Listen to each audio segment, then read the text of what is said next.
Le riz de Camargue, il est célèbre dans toute la France. Et pourtant, on méconnaît son origine.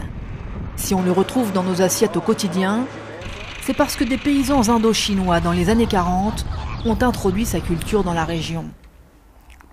Les Badang était l'un d'entre eux.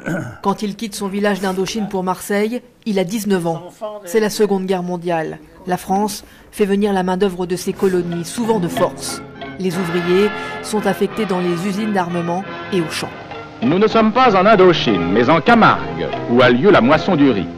Le sol camarguais avait longtemps été hostile au riz. Le savoir-faire de Les Badang et d'un millier d'autres Vietnamiens a permis aux Français de manger pendant la guerre. Aujourd'hui, à 92 ans, sa mémoire s'effiloche. Restent des images sur une période éprouvante. Moi, je dormais dans une cachibi où on mettait des outils. Non, mais il faut avoir la tête. Moi, je savais comment me débrouiller pour pouvoir vivre. Vivre, ou plutôt survivre. Dans les rizières et les marais salants de Camargue, les conditions de travail sont rudes.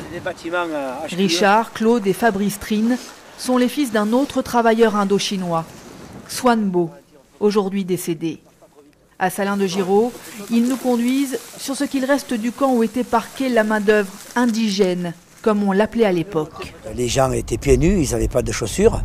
Et au Vietnam, il fait en moyenne 14 ou 15 degrés l'hiver, et ici, il peut faire en moins 5.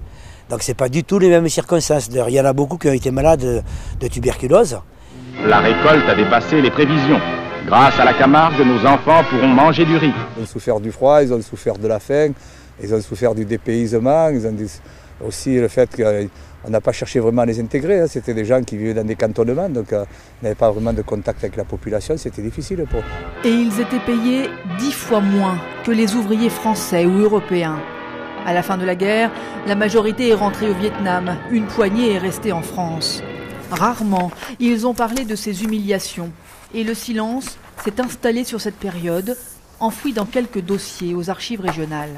Ces hommes qui, pour ceux qui sont en vie, ont 90 ans, ils sont nés vraiment dans l'Indochine coloniale et ils restent en quelque sorte avec cette idée que c'était comme ça.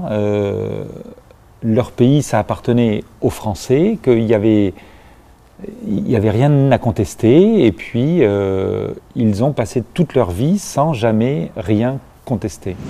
Les fils de Xuan Bo Trinh, eux non plus, n'en veulent pas à la France dans laquelle ils ont grandi.